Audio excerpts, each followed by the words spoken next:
ಸಂತೋಷವನ್ನು ಕೊಯ್ಯೋದು ಒಂದೊಂದಾಗಿ ತರಕಾರಿಗಳನ್ನ. ನಮಸ್ಕಾರ. ಇವತ್ತು ನಾನು ನಿಮ್ಗೆ ಹೂಕೋಸು ಹೇಗೆ ಸ್ವಚ್ಛಗೊಳಿಸುವುದೆಂದು ತೋರಿಸ್ತೇನೆ. ಇದು ನಮ್ಮ ಅಡುಗೆಗೆ ಮುಖ್ಯ. ಇದು ತಾಜಾ ಮತ್ತು ಆರೋಗ್ಯಕರವಾಗಿದೆ. ಇದರ ಬಗ್ಗೆ ನೀವು ತಿಳಿಕೊಳ್ಬಹುದು. ನಾನು ಮಾಡ್ತಿರುವ ಈ ಅಡುಗೆಯು ನಮ್ಮ ಸಂಸ್ಕೃತಿಯ ಪ್ರತೀಕ. ನನ್ನ ಅಮ್ಮ ಮತ್ತು ಅಜ್ಜಿ ನನಗೆ ಈ ಅಡುಗೆಯನ್ನು ಕಲಿಸಿದ್ರು. ನಮ್ಮನೆಯಲ್ಲಿ ಒಂದು ವಿಶೇಷವಾದ ಬೆಕ್ಕಿದೆ. ಇದರ ಹೆಸರು ಚುಕ್ಕಿ. ಇದು ತುಂಬಾ ಪ್ರೀತಿಯಿಂದ ನೋಡ್ಕೊಳ್ತಾ ಇದೆ. ನಮಸ್ಕಾರ. ನಾನೀಗ ಚಪಾತಿ ಹಿಟ್ಟನ್ನ ಲಟ್ಟಿಸ್ತಾ ಇದ್ದೀನಿ. ಇದು ನಮ್ಮ ಮನೆಯಲ್ಲಿ ಪ್ರತಿದಿನ ಮಾಡುವ ಪ್ರಮುಖ ಕೆಲಸ.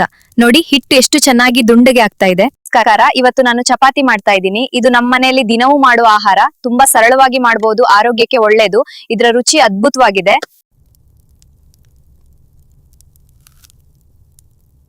ರುಚಿಕರమైన ಆಹಾರಂ. ದಯವಿಟ್ಟು ಈ ಚಾನೆಲ್ ಅನ್ನ ಲೈಕ್ ಮಾಡಿ, ಶೇರ್ ಮಾಡಿ ಮತ್ತು ಸಬ್ಸ್ಕ್ರೈಬ್ ಮಾಡಿ. ಇದರಿಂದ ನಾವು ನಿಮಗೆ ಇನ್ನಷ್ಟು ಉಪಯುಕ್ತ ವಿಷಯವನ್ನ ತಲುಪಿಸಲು ಸಾಧ್ಯವಾಗುತ್ತದೆ.